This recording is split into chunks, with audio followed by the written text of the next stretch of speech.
नमस्कार, आप देख रहे हैं न्यूज 18 राजस्थान। आपके साथ मैं हूं आसिफ खान। बुलेटिन की शुरुआत करते हैं क्राइम टॉप 10 की खबरों के साथ। अलवर में बाइक सवार बदमाशों ने एक ज्वेलर से लूट की वारदात को अंजाम दिया। रात के वक्त 3 बदमाशों ने ज्वेलर पर हमला किया और ज्वेलरी कैश लेकर फरार हो गए। सीसीटीवी की मदद से पुलिस बदमाशों की तलाश में जुट गई।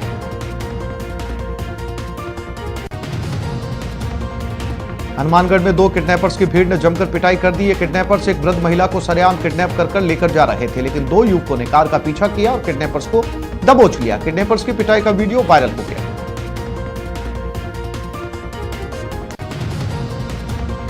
भरतपुर के बयाना कोतवाली में खूनी जंग में एक शख्स की मौत हो गई। यहां चीखरू गांव में 2 पक्षों में जमीन का विवाद चल रहा था। इसी को लेकर दोनों ओर से लाठी डंडे चले। इसी दौरान सिर में चोट लगने से एक शख्स की मौत हो गई।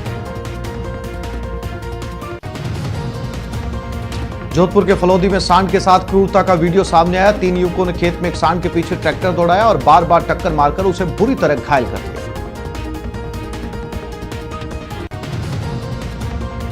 बारा के शाहबाद में आबकारी विभाग और पुलिस की टीम ने 4 स्थानों पर अवैध शराब बनाने वाली कई भट्टियों को नष्ट किया। टीम ने 2000 लीटर वॉश नष्ट किया और 20 लीटर शराब बरामद की।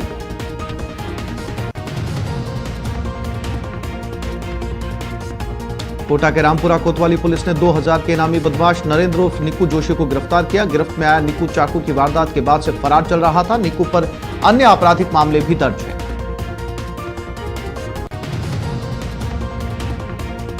झालावाड़ में पुलिस ने मारपीट के आरोप में पति पत्नी को गिरफ्तार किया। आरोपी पति ने अपनी पत्नी के साथ मिलकर पहले अपने भाई को मारा पीटा, फिर उसके प्राइवेट पार्ट में मिर्ची डाल दी। टोंक में 2 बदमाश और अलवर में एक ज्वेलर से लूट की गई। 3 बदमाशों ने लूट की। ज्वेलर पर पहले हमला किया, ज्वेलरी और कैश लेकर फरार हो गए। फिलहाल पुलिस जांच में जुटी हुई है।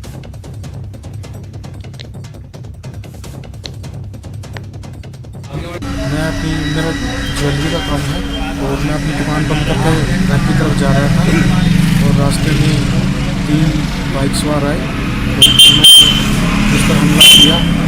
एक बैग था, वो बैग छीन के ले गए जिसके अंदर कैश था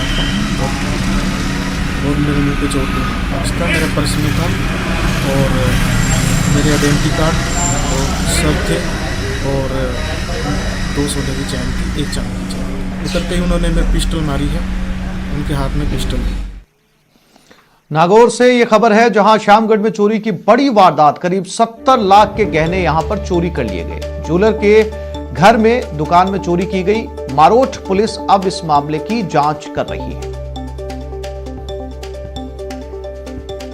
तो नागौर में एक ज्वेलर के यहां से 70 लाख रुपए के गहनों की चोरी की गई है। बताया जा रहा है कि ये ज्वेलर की दुकान उसके घर के आगे ही बनी हुई थी। फिलहाल पुलिस पूरे मामले की जांच कर रही है। नागौर के शामगढ़ में यह वारदात हुई। और यह खबर दौसा से है, जहां लगातार तीसरे दिन भी शहर में चोरी होने का नाम रुका नहीं। डायग्नोस्टिक सेंटर में चोरी की गई। चोरों ने ताला तोड़कर 5500 रुपए चुरा लिए। रविवार सोमवार को 6 दुकानों में चोरी हुई थी। लोगों ने कोतवाली थाना पुलिस पर भी सवाल उठाए हैं।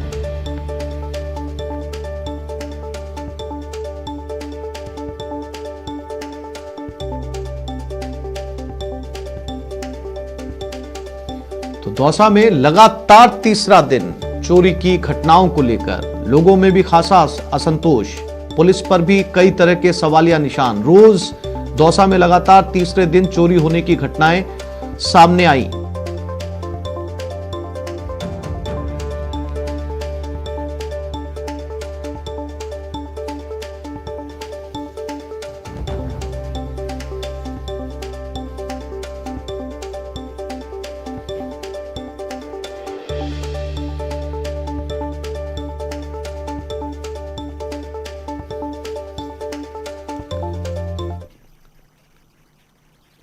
Combat aircraft Tejas.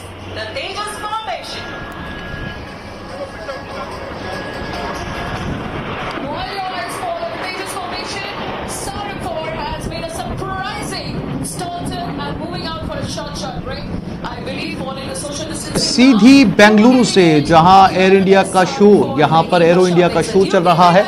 आप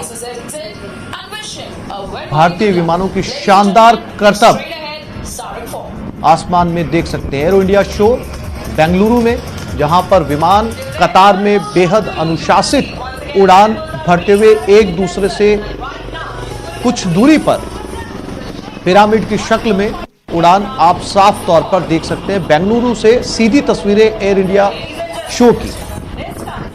और कल से ये एरो इंडिया शो शुरू हो रहा है। 3 से 5 फरवरी तक ये शो बेंगलुरु में चलेगा। सभी विमान इस एयर शो में हिस्सा ले रहे हैं।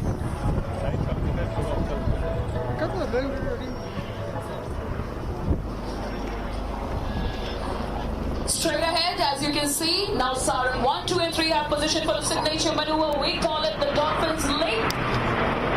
All the 3 aircraft. तो ये तस्वीरें जहां आसमान में विमान करतब दिखा रहे हैं।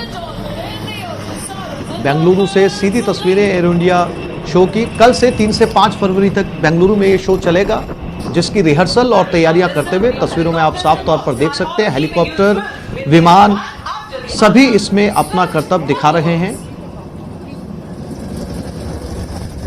बहुत ही ऑर्गेनाइज्ड वे में ये विमान उड़ान भर रहे हैं, एक दूसरे से निश्चित दूरी के ऊपर।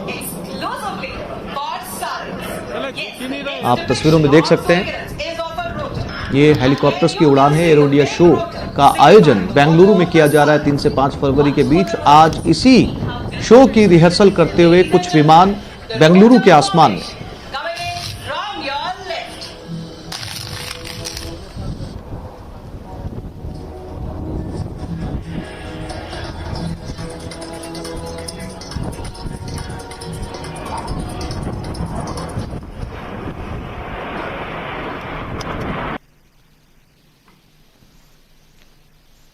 सीधी तस्वीरें बेंगलुरु से आप देख सकते हैं।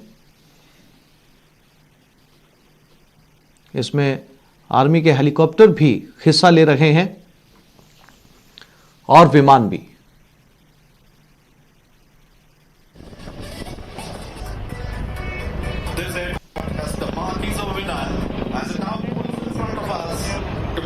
Signature maneuver one more time designed, developed and produced dedicated combat helicopters combined with the single engine LUH and the World War Horse is flown with all three. उस समय ये तस्वीरें रिहर्सल की, जिसमें हेलीकॉप्टर्स और हवाई जहाज। ये तस्वीरें बेंगलुरु के एयरपोर्ट से।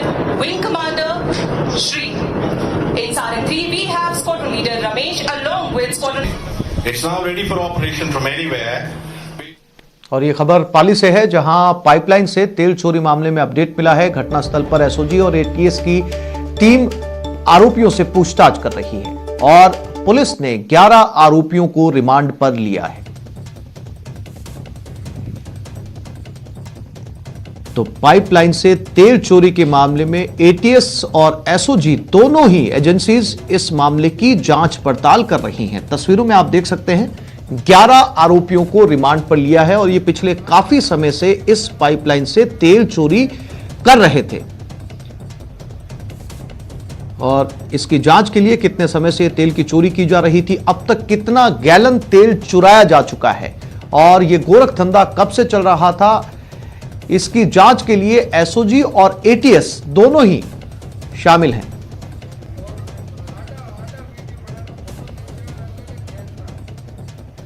और चूरू के रतनगढ़ में 1 किलो सोने के साथ एक तस्कर को गिरफ्तार किया गया। टीम ने कुल 3 तस्करों को पकड़ा है। आरोपियों के पास से 10 लाख से ज्यादा रुपए बरामद किए गए हैं। मेगा हाईवे पर यह कार्रवाई की गई है। 1 किलो सोना और 3 तस्कर।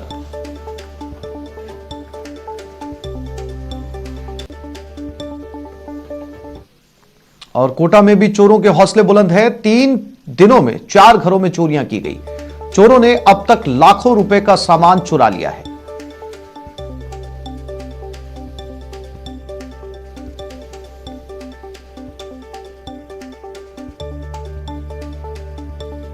आप तस्वीरों में देख सकते हैं जो सीसीटीवी फुटेज मिले हैं उसमें लगातार 3 दिनों के अंदर ये चोरी की घटनाएं सामने आ रही हैं और यहां पर भी पुलिसिया प्रणाली को लेकर लोगों के मन में सवाल है।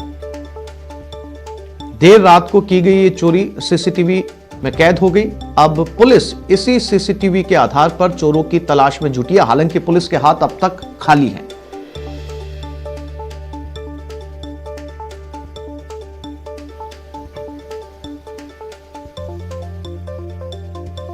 टोंक के बैंक ऑफ बड़ौदा की शाखा में हुई चोरी की वारदात का वीडियो सामने आया जिसमें चोर आराम से बैंक का शटर तोड़कर चोरी करते नजर आ रहा है।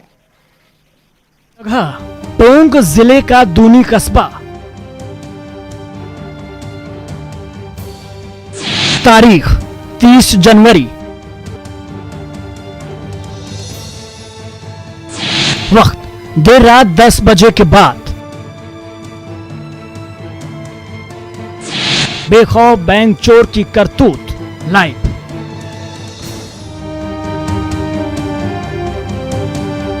जी हां, देर रात सन्नाटे की चीरती सड़क पर पहले एक बाइक गुजरती है, उसके बाद उसे कहीं और पार कर बाइक से उतरने वाला शख्स चेहरे को छुपाकर रोड किनारे स्थित बैंक ऑफ बड़ौदा की शाखा में चोरी करने पहुंचता है। पहले बैंक के बाहर लगे सीसीटीवी को निहारता है, बैंक के दरवाजे को टटोल कर देखता है। उसके बाद की तस्वीर बैंक के अंदर की है, जहां हाथ में सब्बल लिए चोर प्रवेश करता है। बिजली के तारों को सीसीटीवी का कनेक्शन सोचकर उसे उखाड़ देता है। उसके बाद वहां रखे पैसों की चोरी के लिए सब्बल का इस्तेमाल करता है, लेकिन बड़ी रकम वाला चेस्ट चोर तोड़ नहीं पाता। रेजगारी वाले बक्से को तोड़कर उसमें से 1,60,000 रुपए लूट लेता है। चोर करीब 3 घंटे तक चोरी की घटना को आराम से अंजाम देता है। उसके बाद रेजगारी से भरे कट्टों को लेकर फरार हो जाता है। चोरी की ये करतूत सीसीटीवी कैमरे में कैद हो जाती है, जिसे पुलिस ने जारी किया है और आरोपी की तलाश में जुट गई है। मनोज तिवारी, न्यूज़ 18 राजस्थान, टोंक। और अब बात उस रियलिटी टेस्ट की जिसमें सरकार और पुलिस का दावा फेल नजर आया। आप भी देखिए। पिंक सिटी कितनी सुरक्षित,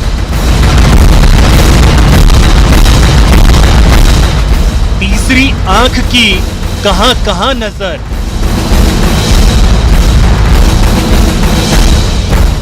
राजधानी में कहां कहां सीसीटीवी का पहरा,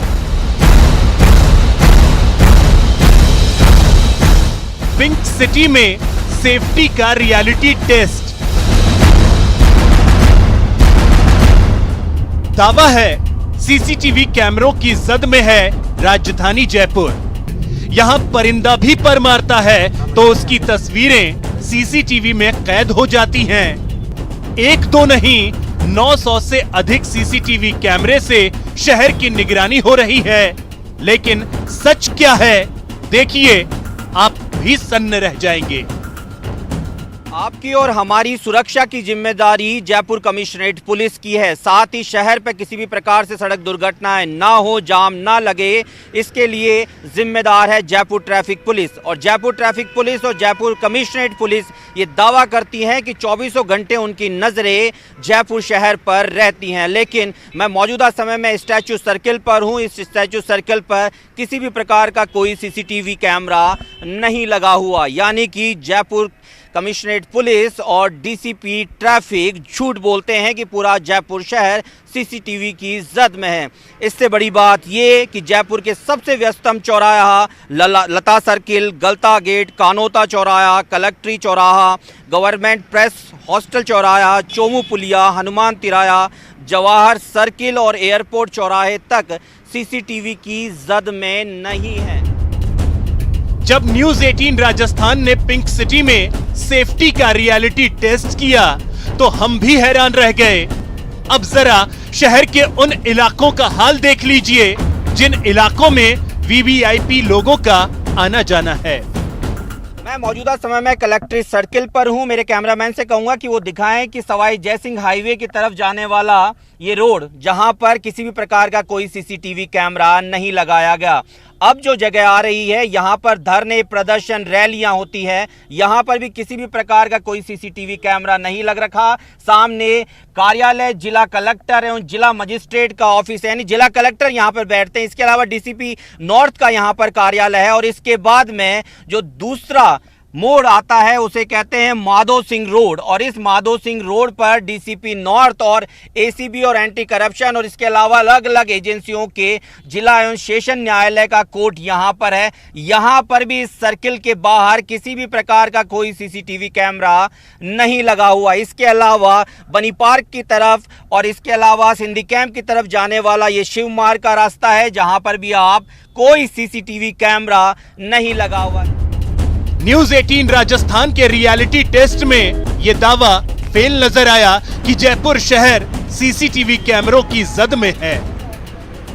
हमारी इस रिपोर्ट का मुख्य उद्देश्य ये है कि उन्हें अपनी जिम्मेदारी का एहसास दिलाया जाए और बताया जाए कि शहर के अधिकांश चौराहे अभी भी ऐसे हैं जहां पर सीसीटीवी कैमरास नहीं है। हम उम्मीद करते हैं कि हमारी इस रिपोर्ट के बाद में प्रशासन, जिम्मेदार प्रशासन अपनी बंद आंखों को खोलेगा और जयपुर शहर को सीसीटीवी की जद में लाएगा। कैमरा पर्सन यासीन के साथ मैं राकेश गुसाई, न्यूज 18 राजस्थान। और अजमेर नगर निगम चुनाव में मेयर पद के लिए बीजेपी से उम्मीदवारी तय है। ब्रजलता हाड़ा अब बीजेपी उम्मीदवार होंगी। शहर अध्यक्ष प्रियशील हाड़ा की पत्नी है ब्रजलता। 80 वार्डों में बीजेपी ने 48 सीटों पर जीत हासिल की है। तो अजमेर में बीजेपी की तरफ से मेयर पद की उम्मीदवारी लगभग तय हो चुकी है। ब्रजलता हाड़ा की शहर अध्यक्ष प्रियशील की पत्नी है ब्रजलता। तो अजमेर नगर निगम चुनाव में एक और मेयर बीजेपी का।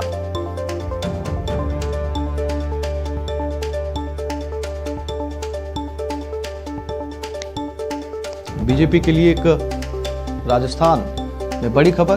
अब अभिजीत दबे हमारे संवाददाता फोन लाइन पे हमारे साथ जुड़ गए, उनके साथ बात करते हैं। अभिजीत, बीजेपी के लिए एक शुभ या अच्छी खबर इसे कहा जा सकता है, क्योंकि सरकार स्टेट में कांग्रेस की है और उसके बावजूद एक बड़े शहर के अंदर उनका मेयर बनने जा रहा है। देखिए, इसमें कोई दो राय नहीं कि अजमेर नगर निगम में बीजेपी ने अपना वोट बनाकर अपने वर्चस्व को बरकरार रखा है। लेकिन इस वक्त जो सबसे हाई पॉइंट अटेंशन है वो है मेयर पद को लेकर, और भाजपा ने अपना मेयर पद का प्रत्याशी घोषित कर दिया है। प्रियशील हाड़ा की पत्नी ब्रजलता हाड़ा को मेयर पद का उम्मीदवार औपचारिक रूप से घोषित कर दिया गया है और करीब 1 से 1.5 घंटे बाद वे अजमेर नगर निगम पहुंचेंगे और अपना नामांकन दाखिल करेंगे। संख्या बल अगर देखा जाए तो 80 में से महज 18 सीटें ही कांग्रेस जीत पाई है, लेकिन भाजपा की जीत को आसान नहीं बनाते हुए कांग्रेस ने भी अपना मेयर पद का प्रत्याशी मैदान में उतारने का फैसला लिया है। कांग्रेस की ओर से 3 प्रत्याशी हैं। चूंकि एसटी महिला के लिए सीट आरक्षित है, तो द्रौपदी कोली है, चंचल बेहरवाल है और पिंकी बालोटिया है। इन 3 महिला पार्षदों ने कांग्रेस की ओर से मेयर पद के लिए आवेदन अभी लिया है।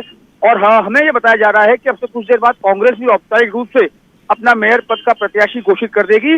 उसके बाद 7 फरवरी को जो है मेयर पद के लिए मतदान होगा। क्योंकि मेयर पद के लिए सीधे तौर पर कहा जा सकता है कि जो संख्या बल है उसके लिहाज से भाजपा के पास 48 पार्षद हैं और सर्वसम्मति से, क्योंकि इसी ब्रजलता हाड़ा के नाम पर ही पहले दिन से संभावना ज्यादा थी, तो अब जो है अब डिप्टी मेयर के लिए कसरत जो है भाजपा खेमे ने शुरू कर दी है। और सबसे ज्यादा भाजपा को मुश्किलें डिप्टी मेयर, बिल्कुल ये मुकाबला भी कहा जा सकता है अभिजीत जो है वो आगे जाकर कड़ा होने जा रहा है। नामांकन के बाद क्या कुछ रहता है।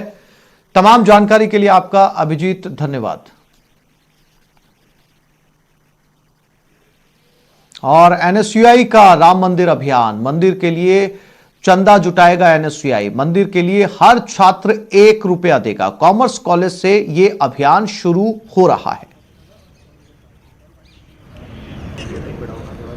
तो एनएसयूआई ने भी राम मंदिर के लिए चंदा लेने का काम शुरू कर दिया है और आप तस्वीरों में देख सकते हैं हर कोई 1 रुपए का योगदान इसमें कर रहा है।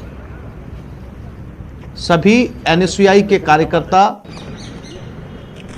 और महेश धादीच हमारे संवाददाता हमारे साथ लाइव जुड़ गए हैं। महेश, एनएसयूआई भी जो है वो मंदिर, राम मंदिर के लिए चंदा लेने का काम शुरू कर चुका है। एक एक रुपया जो है वो सभी इसमें अपना योगदान कर रहे हैं। कहां तक ये अभियान पहुंचेगा और कहां कहां ये लोग जाने वाले हैं चंदे के लिए?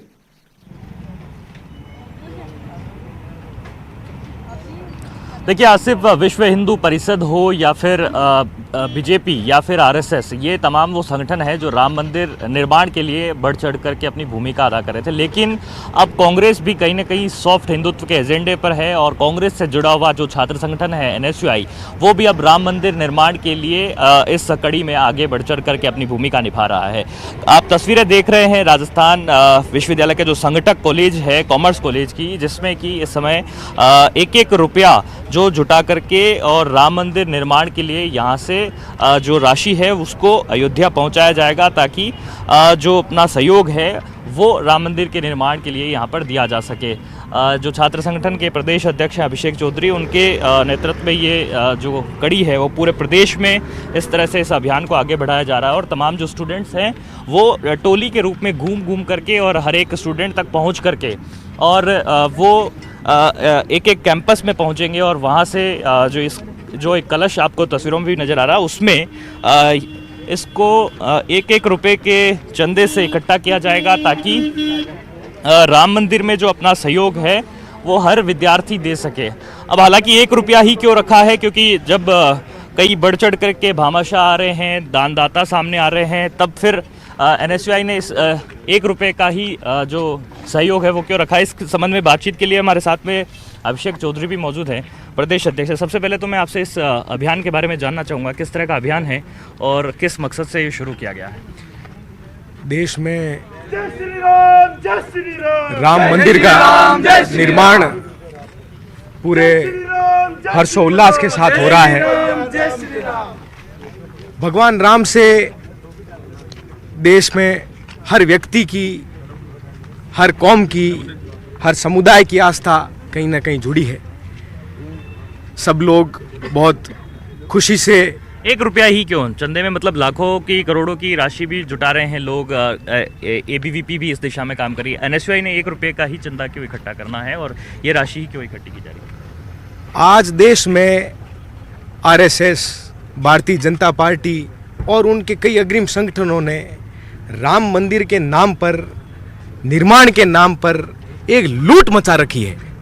वो लोगों के ऊपर दबाव बना रहे हैं। कोई 1000 रुपये देने की स्थिति में उसके ऊपर दबाव बना के वो उससे 11,000, 21,000 रुपये ले रहे हैं। कोई 21,000 रुपये देने की स्थिति में उसे 1 लाख रुपये ले रहे हैं।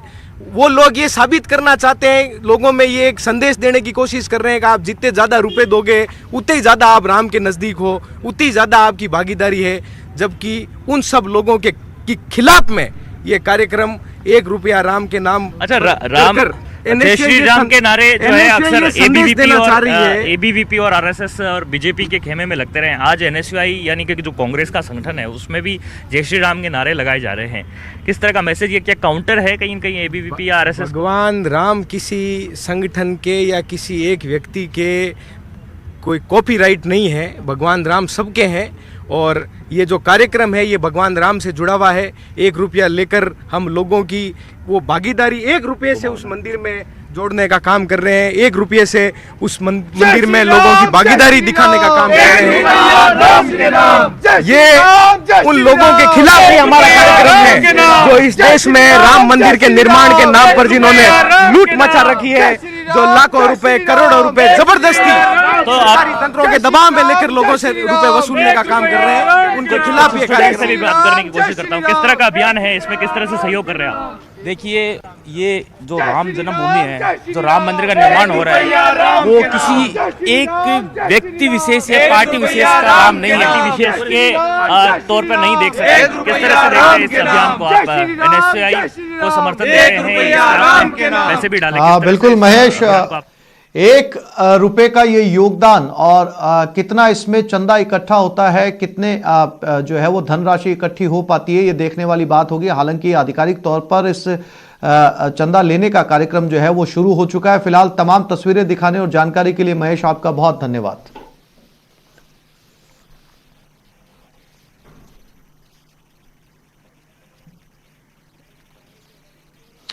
कांग्रेस प्रदेश प्रभारी का आज जयपुर दौरा है। अजय माकन आज जयपुर पहुंच रहे हैं। मुख्यमंत्री से मुलाकात करेंगे। सत्ता और संगठन पर चर्चा की जाएगी। राजनीतिक नियुक्तियों पर चर्चा होगी। मंत्रिमंडल विस्तार पर भी चर्चा संभव है। तो अजय माकन आज शाम को जयपुर पहुंचने वाले हैं। राजस्थान कांग्रेस प्रदेश प्रभारी हैं अजय माकन और उसके बाद उनकी मुलाकात सीधे मुख्यमंत्री से होने वाली है।